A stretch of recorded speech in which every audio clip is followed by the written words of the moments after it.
What's up, guys? We're going to try something a little different here. I need to redo my Skywarp shelf to fit a couple new guys on. So I thought I'd go through what it's like when I redo a shelf, take everything down, how I vacuum and dust, and hopefully try to go over a couple tips on how to maximize your shelf space. A couple techniques I've discovered over the past couple years. And alright, so my objective is to get all those guys that were on there back on there and increase visibility for a lot of them by introducing more of a tiered structure and fit this new Skywarp. Don't try telling me that's Starscream. And this new Skywarp in with all of those old guys. So it'll probably take a little bit of trial and error. Not sure how I'm going to film it, but first things first is I'm definitely going to reach for some boxes. And I don't think I want to get too thick of boxes for this shelf because the guys in the back shelf are going to be fairly tall. So, and I definitely like to get, this is pretty loudly colored, I definitely like to get more muted boxes. These are some of the few I can find that are, you know, a decent size and not super loud and obnoxious as these old Quintesson boxes. And it doesn't look like he's going to fit. Oh, that's a shame. So, I'm going to try something a little thinner. This is just going to be like a lot of trial and error. It's X-Transbot box. That's nice and I don't know how that's going to work. I guess I could have something like that. And so this guy is one of those the first version of the Seekers, and he does not stand. But if you drop down his leg things, if you get these back points level with his foot, then it will act as like a little heel spur. And to do it, you have to get his legs at like just ever so slightly bent, and he can actually stand without worry of falling over, and he looks cool, and he doesn't have to be in a ridiculous position. So okay, maybe we'll put some Masterpiece guys in the back there. This guy isn't gonna fit, or he will. Yeah, I think it's a good position for him. He could be more of like on the outskirts. Let's see, I think we'll put the plushie maybe a little more inland towards the center. Let's see, this guy, the eye gear. No, not eye gear. Is it eye gear? Raptor. Yeah, I think I want to say eye gear. Oh jeez. Alright, so he wants to maybe be with his big wings. So okay, this is a thing with Transformers that you're always going to run into, is that they always have protrusions coming off of them. And it's always good to be mindful of who's got protrusions and who makes gaps, because there'll be gaps from other figures' protrusions. If you're really paying attention, then you can find a way to fit the protrusions into the gaps of the other protrusions, and you know, just kind of figure it out one by one. This guy looks like he's going to need some more height. I don't know if I really feel like digging out his flight stand, so maybe we'll put him on this little world's smallest shockwave box. I think that might prop him up to be about the same height. And his leg span is not satisfied with the width of that box, even if I put it in a diamond. So it works, but it seems precarious, and the box is kind of smooth, so it might scoot. I don't know, maybe that'll work for my purposes right now. Let's see, I want to try to maximize and Let's see. Yeah, we're gonna try to cram them in. This guy, talk about protrusions. Maybe there's a gap here. See, this is a good example. There's a gap, and this guy's got nothing but protrusions, and there's no way I'm gonna be able to utilize that space for anybody else. And his leg is running into the flight stand for the clear Skywarp. So I'm gonna try to ignore all the buzzing laser sounds that he's making and see if I can't get him to accommodate the height of that flight stand and push him back all the way. And sometimes you have to be rough about these things. Let's see. He is not as tall, so that's gonna be a little more tricky. He's like really wide.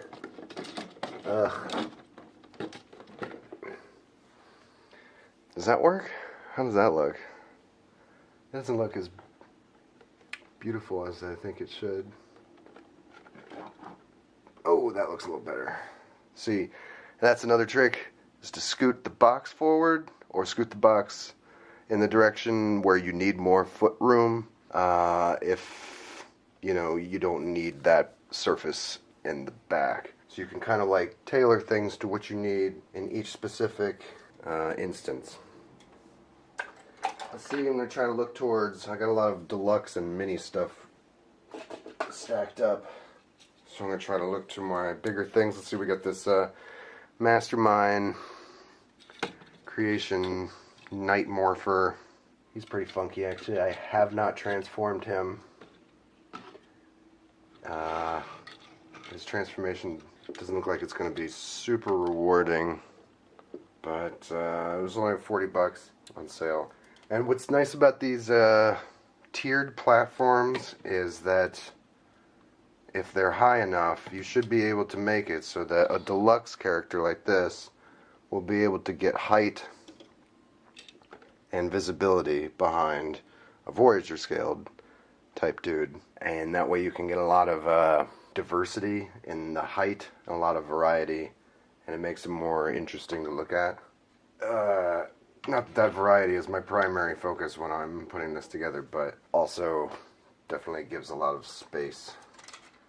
And the more guys I can fit on the back tier, the more room I'll have in the front. Let's see, and then here's this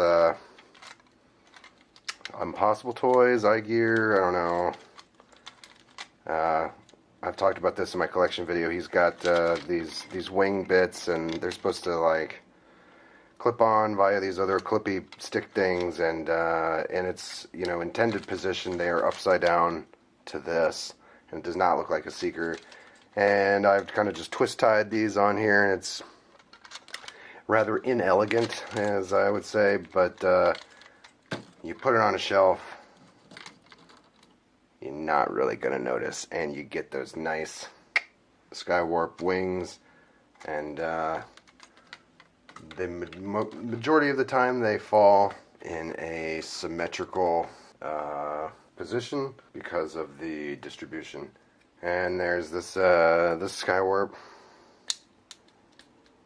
He's on the smaller side. Let's see, his wing fins are gonna go in the arm gap of this Tetrajet. He's got some protrusions, and this guy's got some gaps. So we're going to try and align those up. Still have got quite a lot remaining, and I'm already looking at the deluxes and filling up the front row. Let's see, I might as well bring in this guy because he's my last big one. That's what she said. Alright, so that'll just, whatever. So he'll go there. And it looks like so far we can see everybody's head. This guy could probably come up like an inch to really improve things for the best. And what's really good for that is cassette cases. And you can find like an eBay lot of cassette cases for like, you know, under $1.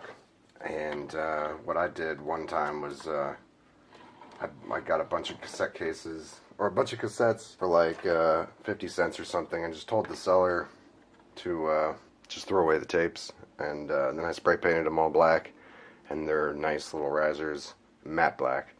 This is a custom Skywarp I got on eBay. It's not the best, but it looks pretty good. I don't think the camera's picking any of that up, so it's probably a waste. Let's see, these are going to be the biggest remaining. Also, big guys go really well in the corners. Oh man. Yeah, he's like just the same height as this iGear dude, or the Tetrajet. So I don't know. I'm going to have to prop him up on something. But it's going to be small so it can cater to the foot space of the other guys. We got Alternity here. Let's see. He's kind of Voyager-ish. I guess I'll move this guy forward and put him in there. And then Cybertron Skywarp standing in front of him seems to be a little more visible. And let's see if we can get some G1 in here. This thing's all messed up from vacuuming.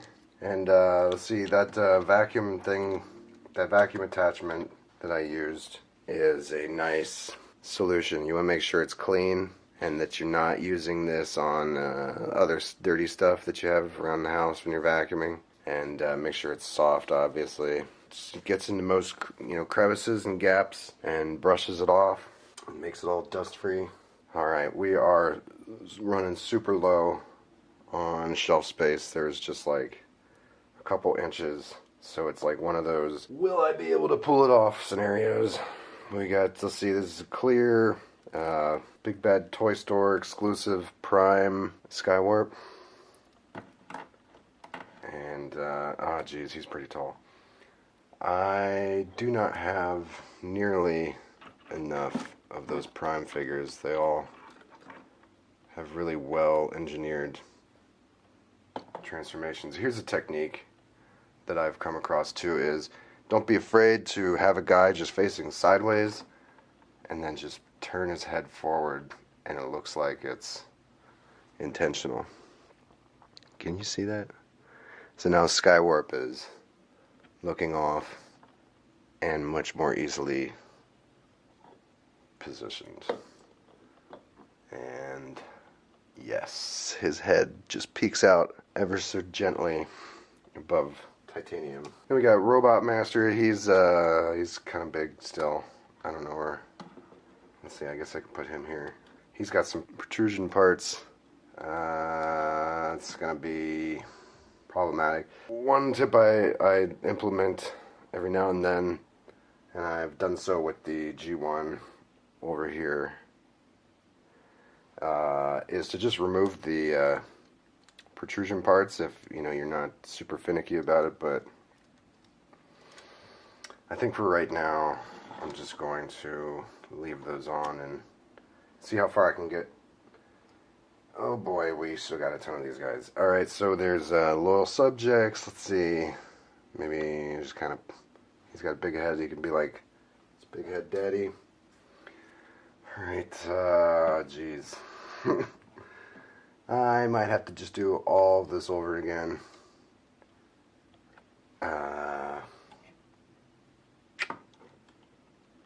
Alright, I think I might have to switch this around. Oh geez, and his thing fit into that gap real nice. So I'm gonna have to like babysit this a little bit.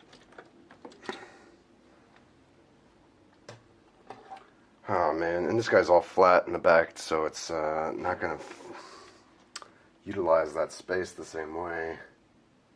Maybe if G1 went over there, I don't know what I would get out of that.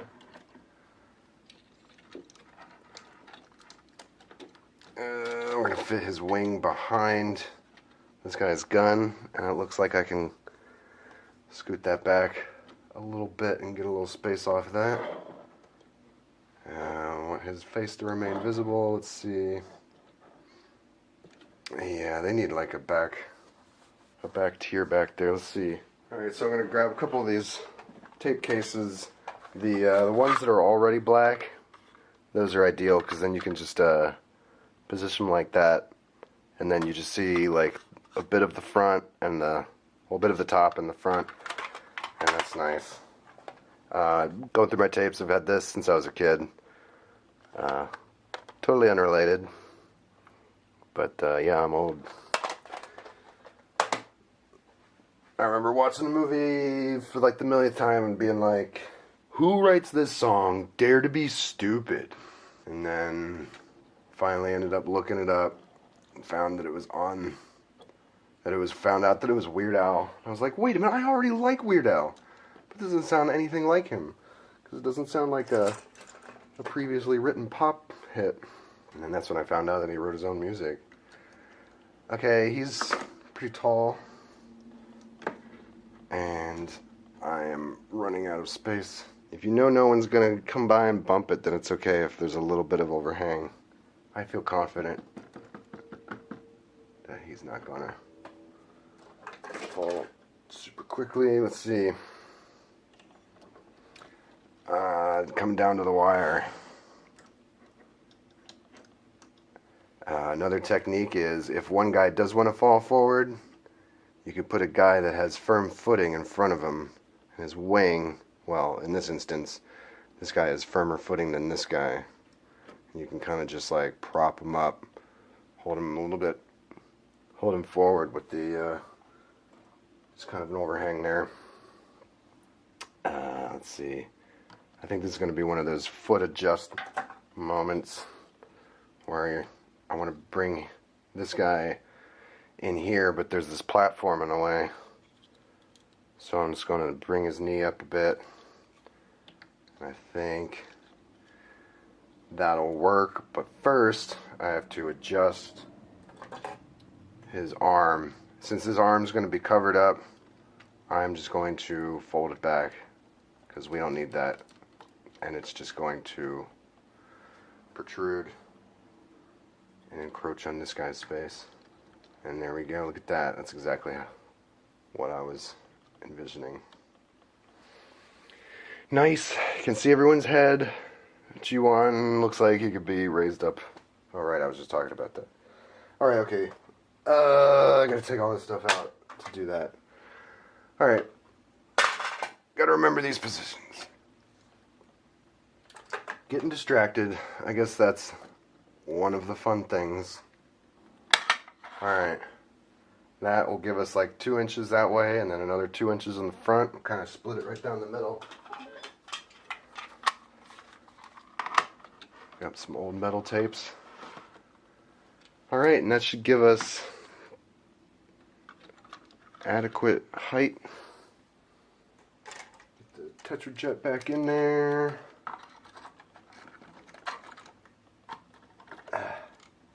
Just kind of cram them in. Ooh. Maybe I could fit him in front of... Oh yeah, there we go. That'll free up some more space. Yeah, there's a gap back there. A little bit of leg room remaining in this Quintesson box. And luckily he is just short enough to not obstruct the Bayformer Skywarp. Let's see. And let's see. Let's say it 1,000 more times. Let's see.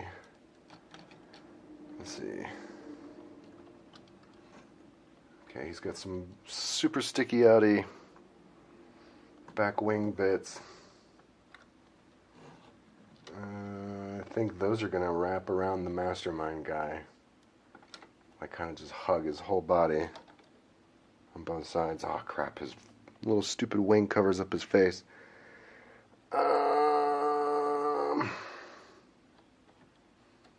Yeah, I liked his position there. I like that. Let's see.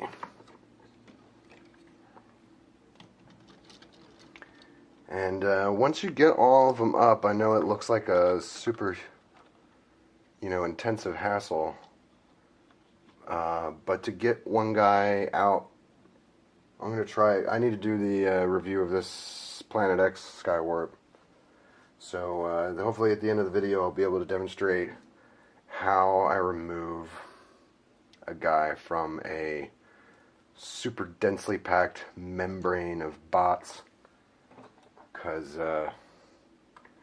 it probably appears to be really daunting and scary, but it shouldn't be. And then we got this little, what is this, activators, some little teeny scout class size, animated. Alright, working back. Oh, okay, I don't think I talked about him. That's the custom robots. Skywarp was like a Revoltech style. Skywarp is not an official anything. I think those are just custom made by a dude or a team of dudes. And we got Legends. Generation Legends. He looks like he wants to go in this spot after his dumb thing clips on. Alright, so we're booked over here, but it looks okay, and we've got nothing but teeny bots left. Let's see, this guy is, these were not made to stand. You can kind of implement some Legos, and what this is going to do is just hold in by lateral tension just between this wall and this wall, and you can do that by just positioning these little outward. It's a very simple little mechanism that I made here. And then kind of stuff them back in, and it should be just tense enough. Let's see, alright. Try that again. It clips on there, this scoots in here.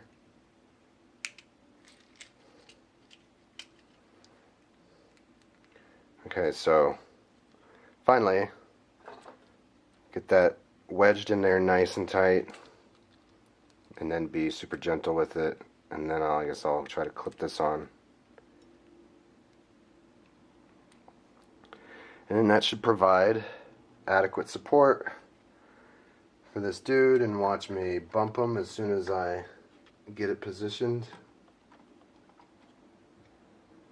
And I have to do the whole thing over again. But there we go. He does stand.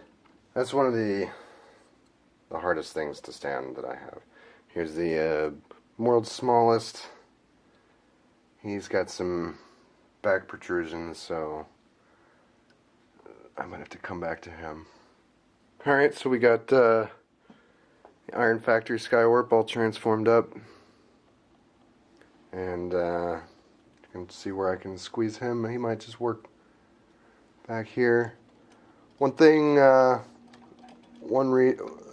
some people might ask, like, why do you have so many of the same guy? To that I would say I am, having a collection. I like having a reason to collect guys, and I like variety of bots, even though I'm primarily a masterpiece collector and third-party collector. But I also like all kinds of bots, so choosing a single character to collect, especially if they're covered by enough companies and continuities, then it's a really good opportunity to get all kinds of different bots, different styled bots, from little teeny guys to transparent guys. So it's just kind of like a reason to collect more different things, and that's what I like to do. Also, I like Skywarp. Who doesn't want to see a big ocean of black and purple? So this is one of those QT guys. Then I got this guy. What is this? Robot Heroes? We got Robot Masters, Robot Heroes, custom robots. Really memorable names here. So it looks like we're gonna fit them all. I didn't think I was going to be able to, but it looks like we are. Bot shots. Watch me find out that I forgot, like, section of dudes, swath of Skywarps. No, maybe this is Robot Heroes. Yeah. Maybe that's Cybertron. Heroes of Cybertron? Too many things to remember, too many subtitles, subline titles. Okay, of course I know this is not Skywarp. He's a little G1 guy. I had him as a kid, and I loved him because he was black and purple. And whatever, you know. I got that bulkhead that's not Roadbuster, and he's going to go on my Roadbuster shelf. And then this is a Bitfig, little tiny chibi guy, just came out this year. Not going to autofocus. And he's nice and tiny. I'm going to go put him down there. And we are coming to a close. This is a little Mexican bootleg. Again, Starscream, but how are you not going to call that Skywarp? But yeah, looks like that worked out really well, and I've even got a gap right here, about a 1 inch by 1 inch space, and I could fit another little Legends class guy. Alright, so as I said earlier, to remove guys, you definitely want to just lift up and make sure their feet are clearing everything, and then you like lift it up and then turn it and pull it out. So for example, I don't know how well you're going to be able to see this at this angle, but very slowly, you know, guys are going to move. You just kind of hold him down. He's not going to move anymore because of the height that I have him. Now he's catching on the plushie, so I just move that ever so slightly, and then bam, there we go. And his gap should remain pretty much clear for me to slowly and carefully, you know what this is like, is the game operation. I was always really good at that as a kid. His arm's getting caught on his wing, so I'm just going to try to jimmy it ever so carefully. And his feet are getting caught on something. Okay, there we go. Something fell. Pretty decent, because that guy's big and he's got a lot of protruding parts. But, so, you kind of just put the shelf together carefully and then remove guys individually carefully if you need to. And there's another example of this guy's got some protruding wing bits in the center of his back, and they're coming right into contact with this dude's fist. So I'm just going to push that back, and in fact, it doesn't want to turn back, so I'm going to turn it in. He's going to put his hand on his hip, improvising. That's the name of that game. And now we've got a nice clear gap here, if you can see that, for this dude's wings to fit in, and it's just at that height, and now I can scoot him back deeper into the off the edge of the shelf. But yeah, thanks for watching, guys. This is a little different thing, probably super boring to some, but if you're at this point, then thanks for watching, and hopefully I shared a tip or two that might be useful to somebody, and stay tuned for the next video, guys. Thanks again.